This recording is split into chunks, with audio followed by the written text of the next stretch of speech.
All right. Hi, everybody. Kristin Adams here, your Blue Diamond leader and advisory council. I'm so excited today because for this little group of people, we are going to be talking about recruiting. I'm going to be talking about mindset around recruiting, why it's so important to know the reason that you are bringing people into this business and know that it's bigger than you. So I'm so excited. Without too much further ado, I'm going to get going. If you have questions about recruiting or something specific you would like me to talk about, feel free to drop it in the comments. And I will, if we have time at the end, do questions or clarify things or go over anything like that. Okay. So without further ado, here we go. The number one thing that I want to tell you guys when it comes to recruiting is you are not recruiting for you. I'm going to bring it down to the basics of our comp plan. Our comp plan says that you need 2 individuals anywhere in your organization. That can be your mom and your best friend. Actually, now, as long as you have an LLC, that can even be your mom and your husband. You can get those 2 people in for you. When you bring in anyone that's not biologically or married to you, you are recruiting for them. Okay. You are sharing the gift that we have with Q Sciences for their benefit. You are teaching them the business for their benefit. If you are rewarded because their volume grows and you hit a rank, that's amazing.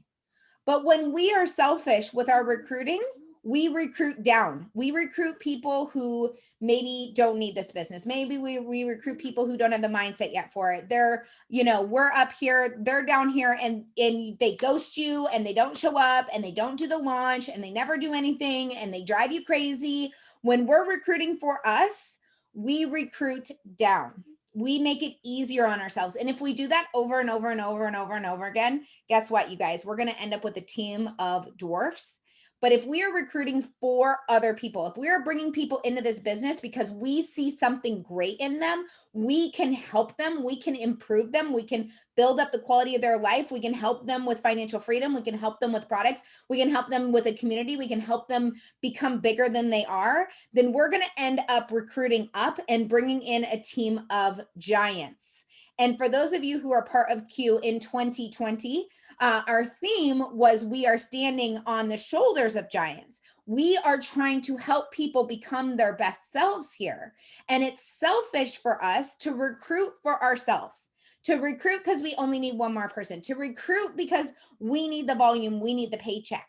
When we take ourselves out of the situation and we recruit because we know what we have here in Q is better than anything else out there, is going to improve their lives, is going to give them financial freedom, is going to help them with their debt, is going to help them with their health. And we are constantly raising people up and elevating the bar for them.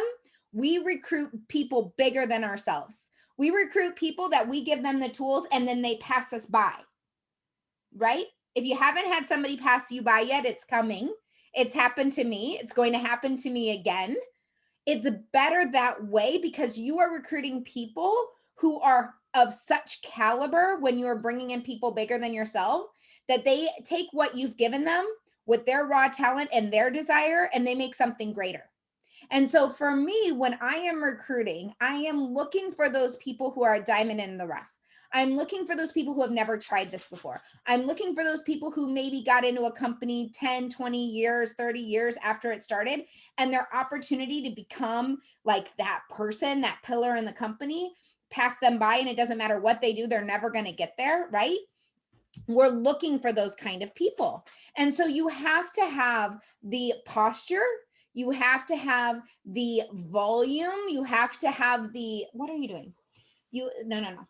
You have to have the ability to position yourself to show people why they need Q more than they need XYZ, right? So when I found network marketing, I was already a nurse practitioner. I was a super busy mom of 3 at the time. I had these 3. And when somebody told me you can make money, and I'm like, girl, I already make $100,000 a year. I don't need that. But what I did need was time. So when you're recruiting somebody who's busy, somebody who's successful, someone who doesn't know that they need what we have, you have to look at what their desires are. And you're not going to get that by just cold messaging them one time and hoping that you fill the gap. I mean, you might, you never know, but you need to kind of peel back those layers of the onion for that person and find out what it was. For me, it was not money. For me, it was time freedom. It was time freedom to be able to do a call like this with my 5-year-old running around and my toddler off, and my other ones, God knows where they are. No, they're at cheering in the basement. But to be able to work from home and to change people's lives was what my desire was. It wasn't about making income. It wasn't that I needed extra money necessarily to pay bills, although who doesn't like an extra paycheck, right? Especially when they come on these big cardboard things. What I needed was time. What I needed was my own schedule to be my own boss. So think about the people that you have in your dream team that are in your head or on that list, and what characteristics they have and what they need. What can Q offer to them? So I want you guys to take 5 seconds, maybe 15 seconds, grab a piece of paper and a pen if you don't have it. Mom, And I see a handful of people, so give me a thumbs up when you have pen and paper. Okay, everybody I see has pen and paper. I want you to write down 10 names of people that if they joined your team, you would like freak out, cry, scream, and call me and be like, oh my God, I can't believe this person joined me. Real quick, write down 5 to 10 names.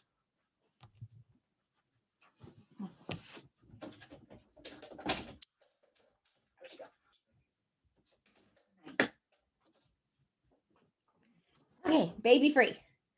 Everybody got a few names written down? Few names written down? Okay, awesome.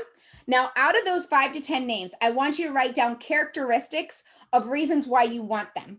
So not necessarily like this person is brave, this person is smart, this just some characteristics that you think of when you see those names.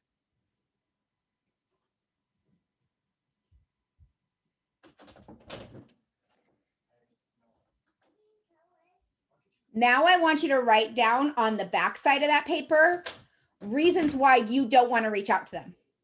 Real quick.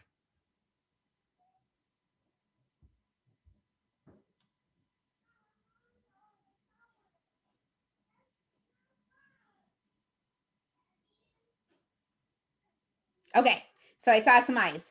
So I want you guys to drop in the chat, or you can unmute real quick and give me one thing. So Lena, what's one reason why you wouldn't reach out to somebody on your list on your front page? I can't hear you. You got to unmute or drop it in the chat. Yeah. For me, it's because this is my first year ever in network marketing. And so I'm just beginning. So it's harder to reach out to these big influential people. So fear. Uh-huh. Jen, what's yours? I was gonna say same thing, fear, Fear. because she's so big. Most of the people that I. Okay, your fear. April, what's yours? I've actually reached out to all of them and have asked them like previously. They just said no. So Okay. one of them I just asked again and she said no. So Did you die? just about. Okay.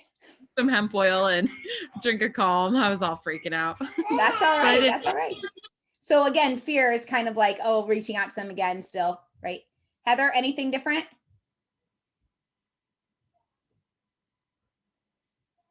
Same? Fear? Yeah, it's the same. But I mean, really, I don't have the people that I have down here. I would reach out to. Okay, cool. So here's the thing. When you look at the front page and you see their names and their characteristics and all the things that make them awesome, right? And when you flip it over, and the reason why that you haven't said anything to them is because of your own fear, right? So really, what's holding you back from recruiting a rock star?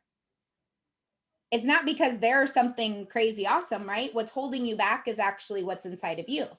So that's the part that we need to work on.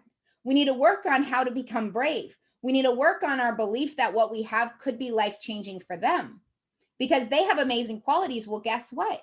You could only see it, a characteristic in someone that you have in yourself. So if you wrote down that someone is brave, if you wrote down that someone is smart, if you wrote down that someone is caring or compassionate, guess what? That's in you too. And you can connect with that person because of that. Okay. So I want you guys to think about the best way that I have had in recruiting big people is by calling out the gifting in them, by saying, I see you as XYZ. I see you as that brave, charismatic, caring person that is really a world changer. And you may or may not be interested in what I'm doing, but I feel like if you just took a look at this, you might see the same spark that I did, right?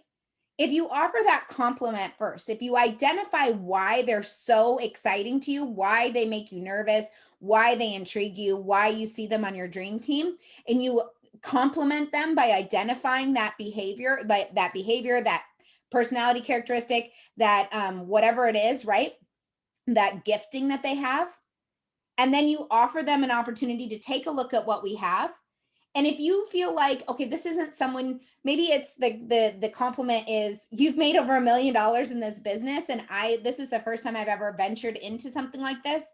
But you know, I have a friend who has made $1 million in this business. And I'd really love for you two to connect and meet. Let me share a little bit about her with you. And if you're at all interested, I would love to connect you to, right? So find a way to bring them in to why Q might be a benefit for them. Take out the selfish part of it. Take out the part where if they join your business, you'd make tons and tons of money, because we all know that this business, you need 3 rock stars, right? You need 3 big legs. So one person coming into your business isn't going to change your business that much. 2 will get you to bronze, and 3 will get you to silver, gold, ruby, whatever. So 1, you need to focus on their needs, right? Focus on why their benefit is to take a look at Q. And for me, I like to say things that really get them thinking about it. So if I have someone who is would be amazing at this, they've taken a look at a Q Sciences thing, and then they kind of ghost me, one of the best things that I like to say is, hey, I'm not sure where your head's at on this. On a scale of 1 to 10, how much interest do you have? Right? So you've introduced yourself. I like the compliment, and then connect them to a reason they need to take a look at Q, and then get them to a presentation, a call, a 3-way chat, whatever, right? So get Q in front of them. Number 2, I like to then identify where they're at. Get them connected with a 3-way chat with a sponsor, maybe the person who is presenting for you, whatever that looks like for you, right? We're just following the system. And then when things kind of like calm down and they haven't joined yet, I like to ask that question, see if I can figure out where they're at. On a scale of 1 to 10, how much interest do you have in Q? And it's okay for them to be honest, right? I like to tell them that, like, in all honesty, where do you fall? And if they're like a 2 or higher, that means they have some interest. If they're like 0 or 1, I'm like, oh, okay, well, you know, if you ever decide you want to sample or something like that, let me know, I'm your girl, right? Can I let you know when we have new specials out, stuff like that. But if they say 2, 3, 4, 5, 6, 7, 8, 9, 10, then I know where to take that, right? And I can start trying to figure out what's holding them back. I can start trying to get into those objections like Steve and Joe brought up earlier. But the number one thing to be able to get to those objections is to get them to take a look through our system to get to the part where they can give us their objections. Now, if people are objecting to me before they've even had a chance to look at something, I always say, girl, you don't know what you're missing till you take a look at this, right? Or boy, I suppose. I mostly recruit girls. Because if they're giving me their objections and I'm going to pull this up our, let me see if I can find, sorry, you guys are going to see my message thread here for a second. I'm going to pull up the launch sheet here, because I think that this is the part where so many people get stuck when we're recruiting, right? So we're talking about the launch right here, and we've got our launch. We teach them how to peek and invite. For me, it's always compliment, a reason why they need to take a look at Q, and then offer them the information, right? Get them on that exposure. If you can't even get them to this exposure and they're already giving you objections, which should come here, then that means they're probably not open. So I like to, when people are giving me those objections over here, I like to ask them what they're scared of. Because while we have that backside and our backside is fear, they have a backside too. For some people, it's like, look, I just don't know if I could take on something like this, right? And I always tell them, if you take a look at this, you're not committing to anything. This is just to see if you'd even be open to the idea, right? So trying to pull that fear of them thinking, oh, if I watch this video, she's going to expect me to buy something. She's going to expect me to join. No. This is just for you to take a look and see if this is something you're even open to, right? Pull that distraction away of like, oh, I'm going to have to get my wallet out. There's no cost. We're not signing anybody up on this call. This is strictly informational. That's a big one, strictly informational. The second thing is I always say, look, they're going to share their testimony. And I really think that you probably would identify with this person. So when a lot of people do calls, they write the edification of that person, right? So like, I think tonight we have Kala doing a call, maybe. Do we have Kala doing a call, April, over there? And she's a nurse. So if I was reaching out to people, I would be specifically looking for people who were maybe twin moms, because she has twins. I'd be looking for people who were ER nurses or nurses in general. And I think she does homesteading. She does like a farm and a chicken. I'd be looking for people who maybe are more drawn towards that and be like, she is a mom. She's got twins. She's got a whole household. Plus she's got like chickens and stuff. And she's a nurse and she's married to an EMS person. I really think her story would resonate with you. I know you said you're not open before. But is there anything that I can do to get you to take a listen to this call and see if maybe her story resonates with you? When I say it that way, I usually get people who are like, oh yeah, well, yeah, I'll just listen. Sure. Okay. All I expect from them is to listen. And sometimes I'll even put in a little bit more bargaining if they really want to know what I'm after. This is where if their objections are coming right here and they're not even getting on the call, if they really want to know why I want them on the call, this is what I use. You guys ready? It's clutch. I really want to get your opinion. If I invite you to the call, will you give me your opinion? Then they're like, oh, I know what she wants. She wants me to tell her what's up, right? Because if they don't know what you want, they're more likely to say no. If you tell them flat out, hey, listen, will you just pop on and listen, be a fly on the wall? I really want to get your opinion on this. I think you'd resonate with this girl. I'm just kind of curious what your thoughts are. Then they think I've shown them all my cards. All I really want is their opinion. The goal is that they listen to Kala share her story, they identify with her story, and then they go, you know, I really wasn't open to the idea before. I was going to give you my opinion. I figured I wouldn't like it, but I actually am kind of intrigued by XYZ, or I liked the FFM program the best, or I really need to get my hands on some of that Q core. I don't know how many times when I've asked for someone's opinion and I know they're being negative Nellies and they've come on a call or they've watched a recording or they've come to a presentation where they're like, yeah, I came prepared to tell you what's up. Like I came prepared to tell you how bad this idea was, how bad these products were, how much I never wanted to see you again, right? They wanted to come with like that ball of fire of like, this sucks, but then they actually find something that resonates with them. Does that make sense? So if you can just get them to the call, that is a huge leap. Now, different scripting for different people, of course, right? My favorite is, again, compliment, show them why they should check out Q, bring some sort of connection to them, either product, business, whatever, and then the invite. But some people prefer to just say, hey, would you check out something that I'm doing? It's new. I don't know much about it. And I just love for you to check it out. And that's okay too. For me, that's never worked. For me, people always ask me, what is it? Where is it? Why do you want me to go? So I give them to that at the beginning so that I can block their objection. Just like I block their objection when I tell them, I just want your opinion if you'll listen in, right? So they aren't thinking I'm trying to sell them on something. The next thing I do after they've taken a listen is ask them what they like best. It's really hard for someone to be like, oh, what I like best, here's negative, negative, negative, negative, right? They'll be thinking of something they like best. Oh, I don't know, that sleep spray kind of sounded good, right? Even if they didn't like anything else, they'll find something that they liked because they're answering your question. Great. You know what? My friend Stacy here, she's been using the sleep spray and loves it. I would love for you to get her opinion on it too. Do you want to hear her testimony on the sleep spray?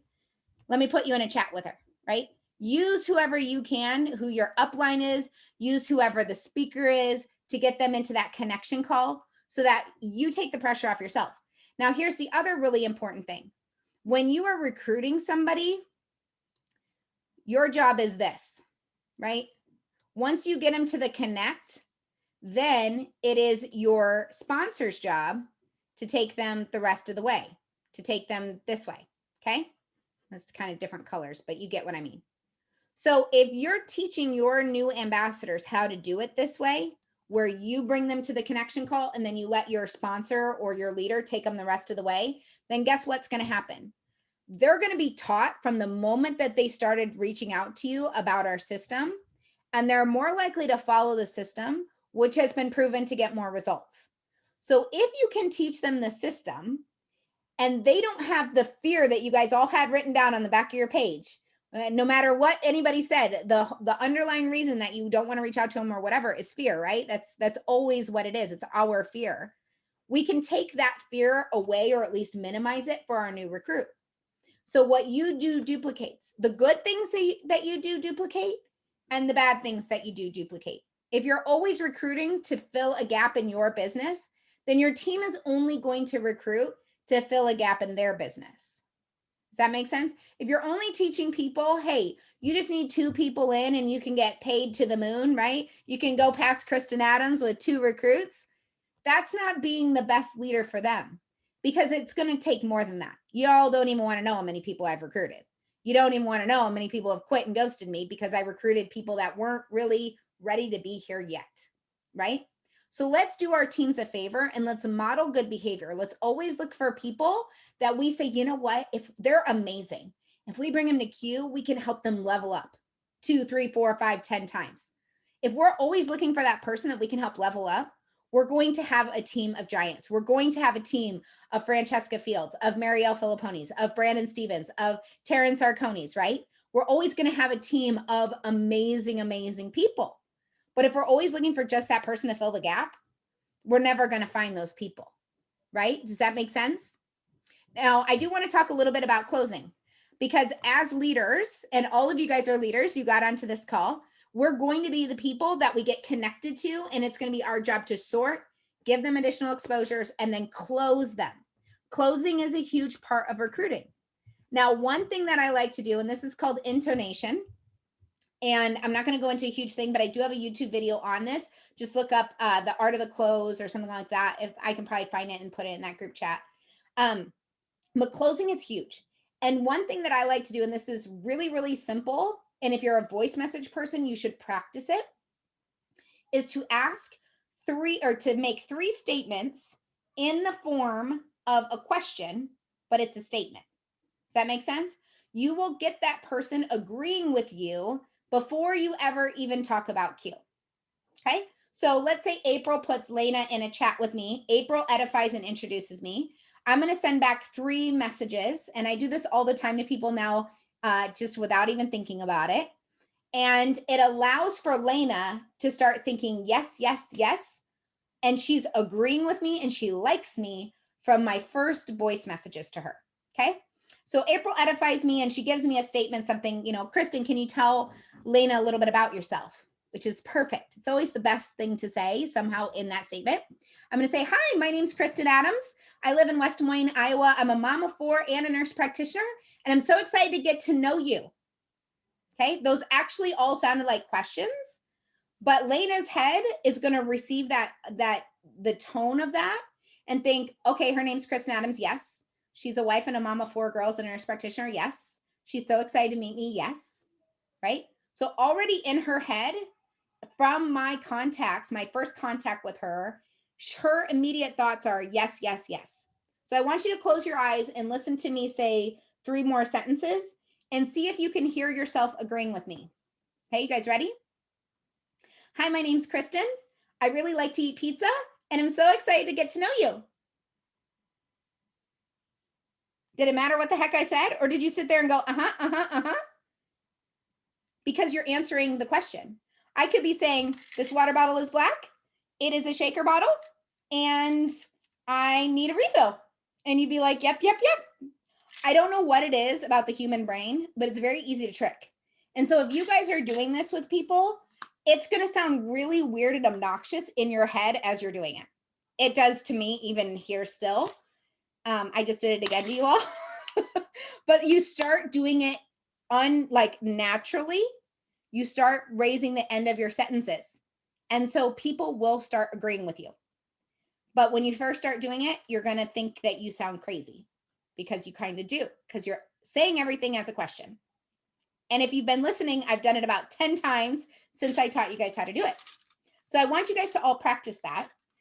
Practice it in a mirror. Practice it with your spouse. Your spouse is probably going to think something's wrong with you at first, but it's part of persuasion and you will get really good at it. And I've done it like 17 more times. And I see April giggling because she's probably heard me like teach this or something before. Okay, so that's one thing. The next thing is, again, if you haven't had a chance to assess where they are, if they're not seeming like they're into it, make an assessment. Just ask them like, hey, honestly, on a scale of 1 to 10, how into this are you? And if they're like, well, I'm a 4, what's holding you back from getting to a 5? You're not saying what's holding you back from joining.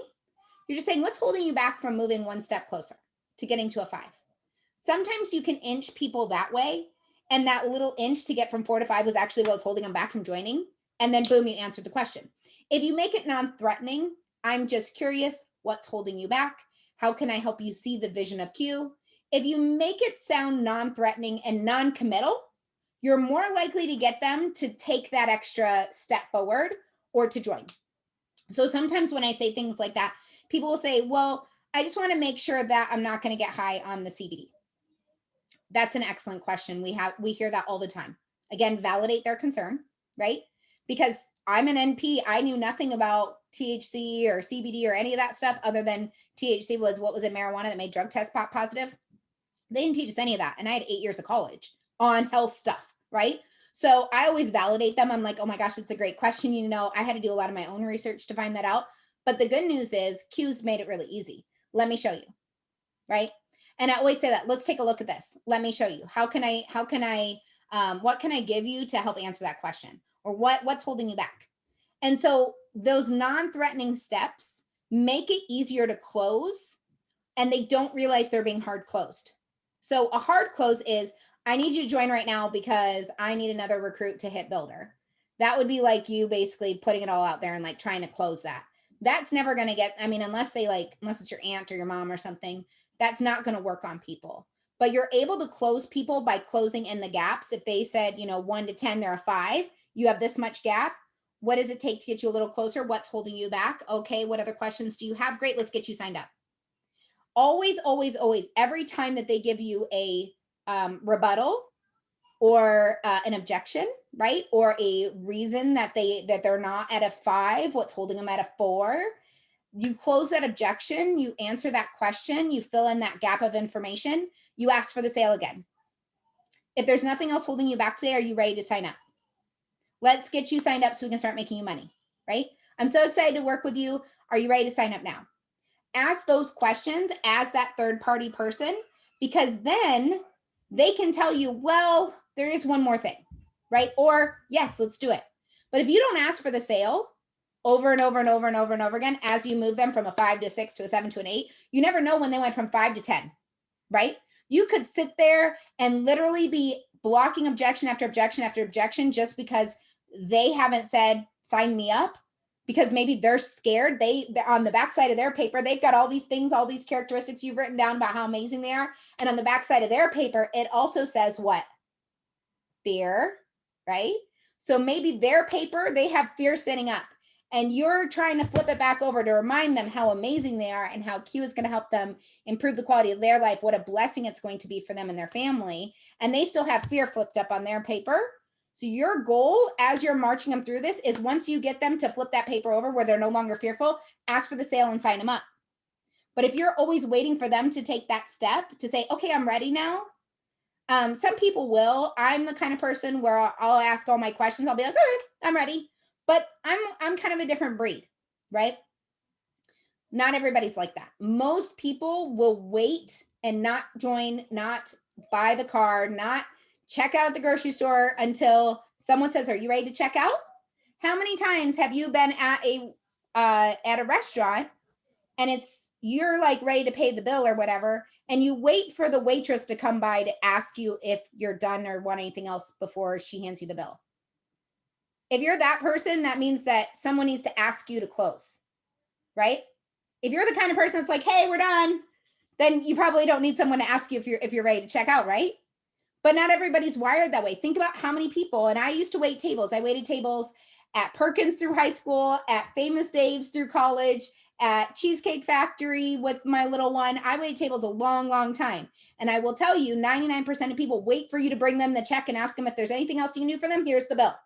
99% of people wait for you to close them. Only 1% of people are the people that say, check, please. Right? So don't be the waitress that is only around when someone says check, please, because your tables will never turn. How many people waited tables?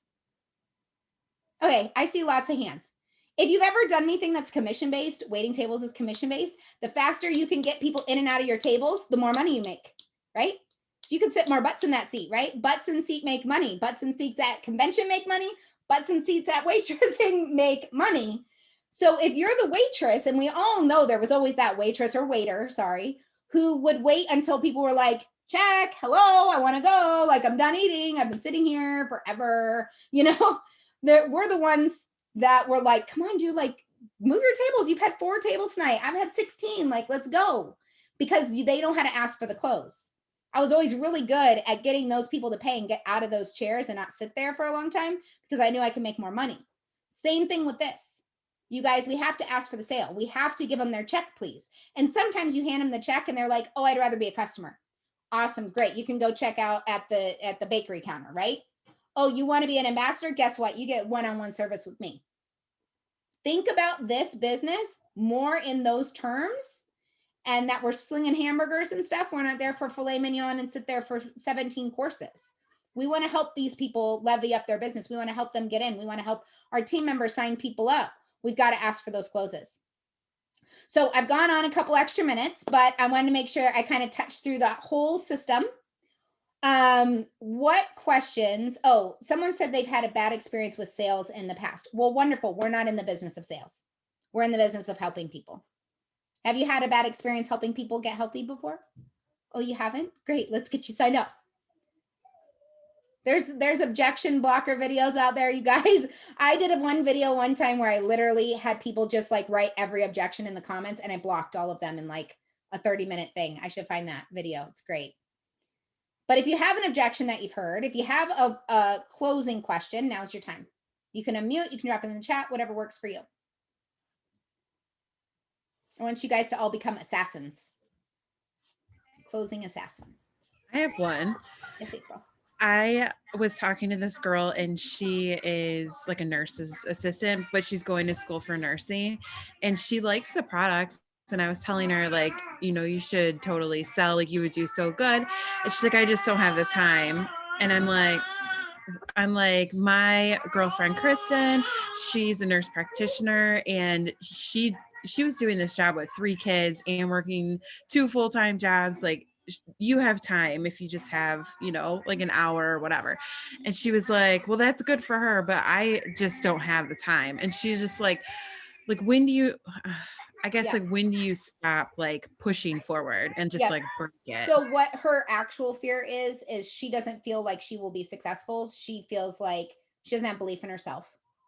So what I would do is I would turn it back on her and I would say, listen, I see something in you that just shines that you would be successful here. If you could tell me what you would say would make you successful, if I can show you how to do that in the amount of time that you have available, would you be even open to having conversation? So what that kind of looks like is like, how much money would you need to make a month to feel like you were a success here?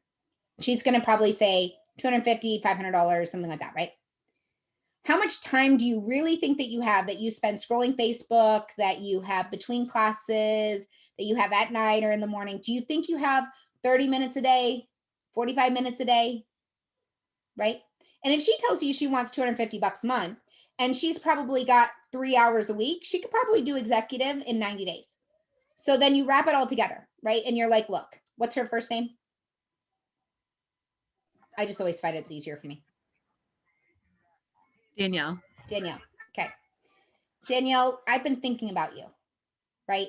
If I could show you how in less than 30 minutes a day, maybe 45 minutes a day, alongside of what you're already doing, I can show you how in less than 90 days to create $250 monthly extra income and have fun doing it, would you be open to a further conversation? If I could show you how to make X amount of money in X amount of hours over this much time, would you be open for another conversation? Make sense? Break it down for her. Yep. And if she's like, well, I'd only do it if I made $1 million a year and I'm going to give you 15 minutes on Monday. You're going to be like, okay, bye. Thank you. Good luck to you. Let me know how nursing works out, right? Perfect. Okay, Sheena asks, money. You have them closed, they're ready to buy products. You have to explain USD, you give them a rough price, go to their website, order, follow up, and they say the cost, I just can't spend that. So I tell people this all the time. I'm like, rather than you saying, I can't spend that, say my health isn't of $300 value. My sleep isn't of $45 value, whatever it is, right? The other thing I like to remind people is we have a 30-day money back guarantee. Okay. They're never going to be able to find a business model where they can join for $300 or less and be able to create a side income of that and get their investment back 100% with their first really rank promotion over 90 days. It's just not possible anywhere else. The other thing, a lot of times I tell people, I'm like, look, the best stories are people like you. The best stories are the people who have to, and then I give them like 4 or 5 like examples of how people can make money. They're dog walking their neighbor's dogs. They're shoveling snow. They're lawn mowing. They're babysitting kids just to get the money to join. And then they end up being able to create $1,000 or $2,000 extra income. Those are the stories that revolutionize this industry. That's what this is all about. You are the person that this industry is made for. And then I take on the responsibility of making sure that I'm doing everything I can to get that person to follow the system to be successful. Now, if that person doesn't get on a launch call, they never get on QIQs, they never like connect back with me, they ghost me, whatever, I can release that.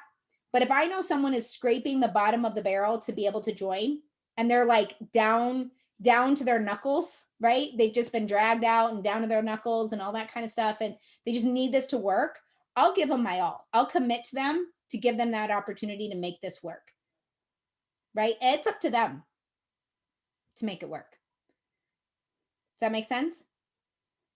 But I'll give them ideas. I'll give them examples. I'll be like, hey, and I used to listen to Dave Ramsey all the time. I'll be like, Dave Ramsey said you should sell so much stuff that the kids think they're next. Live on rice and beans, skip the restaurant, skip the pizza delivery. If this is so important to you, if having money for your kids to go to college, to do sports, to, be able to afford braces is important to you, what would you forego to be able to have money to where you don't have to worry about it anymore, right? Would you skip cable for 3 months? They're going to need their internet, so just cable, right? Something like that. Would you skip pizza night? Would you skip the bar? I don't know how many times I've seen people that have told me that they don't have money to go out to do this, get their nails done, go get Botox, go to the bar, drop money on a fancy dinner. And what I have to tell myself in those situations is they don't value what we have here with Q enough to forego those luxuries that they think that they need, right? But I will tell you, I used to put on nail stickers because I didn't want to go through the cost of getting my nails dipped, right? So that I could have an opportunity like Q. Yeah, you have to, sorry for those watching the recording. April said, you have to do your part, but they also have to meet you halfway. My favorite thing, and if I ever get to do a training like this at Q or something, the video clip where I think it's Hitch, right? Where Will Smith and a little guy that was in, I can't remember what show he's in. He was like in Mall Cop, and he's like, you go 90, I go 10. Right? There has to be, does anybody know what I'm talking about? There has to be that give and take. You can do a lot of it. You can set up the QIQs, you can set up the Fab Fives, you can even do all the 3-way messages, all that stuff. But if they don't bring their prospect list, if they don't go 10, they're never going to rank up because they got to do their part. You're not going to be able to sign up people for them. If you're recruiting from other companies, Marielle Filipponi's number one thing is to say that, I see that you've had success here. That's so amazing. I have something in my pocket that I really think you should take a look at. You owe it to your family to take a look at what I have, because there's been nothing like this out there. And that really is true. But a lot of times, like, I came from a company where people were making money. I was making good money. I was making $3,000 a month or so at this company, but I didn't have the mentorship or the leadership that I wanted. I had also gotten in when everyone had already kind of heard of it. So it was kind of like, already widely known. And so getting in at the ground floor and having the mentorship that we have here has been huge. Again, for me, it was all about time. It wasn't necessarily about money. So find out what their trigger points are, ask questions. That's the best way you can figure it out, is to ask questions. How's your support? Does your mentor do weekly calls? Is your, set 6-7 figure earner available to talk to you whenever you need it? How many people talk to me before you hit the rank of 6-figure earner? Anybody not talk to me until they were already gold? What about silver? What about bronze? You guys have access to people who are making insane money at like the moment you join. That won't always be the case. There will come a day where we will have so many levels deep that Taryn, myself, Stephen Joe Porter, they won't respond because they can't respond.